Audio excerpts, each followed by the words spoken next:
It's been a little over a year and a few days since the presidents of Mexico, United States, and the Prime Minister of Canada signed the new US-Mexico-Canadian agreement to take the place of NAFTA.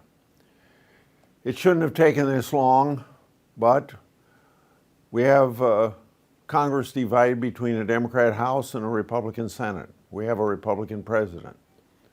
So differences had to be worked out to satisfy the Democrat House of Representatives because it starts in the House of Representatives. And today, Speaker Pelosi and people for the White House announced that there was an agreement. Very, very good agreement. First of all, 30 years ago, there's a lot of things that weren't even negotiable because they didn't exist 30 years ago. For instance, things dealing with intellectual property, things dealing with digital trading, things like that didn't exist. So upgrading the NAFTA agreement is a very important thing to the 21st century. It's also very good for agriculture. I had the pleasure of having a news conference with former Governor and Secretary of Agriculture, Vilsack, in Des Moines. He spoke both before then, that day, and many times since then, of how great this is, not only for agriculture, but for manufacturing and for services. For agriculture, it's good from the standpoint that for 25 years, it was difficult to get much dairy product into Canada. Now, it'll be a big boon for agriculture and dairy products into Canada. Getting our high quality wheat into Canada is another good benefit of it.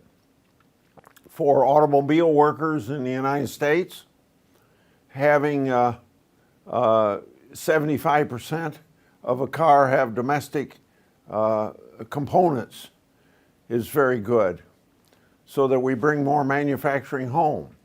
And to make sure that about 50% of the labor that goes into manufacturing a car pays at least $16 labor, as opposed to $3 for labor in Mexico.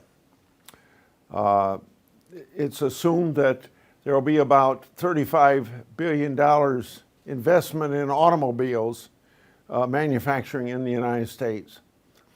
About 175,000 jobs created, higher wages as a result of it. All of this with the US-Mexico-Canadian agreement is good news, and it's a tribute to President Trump running on a campaign of making sure that our trade agreements were up to date and fair to the United States.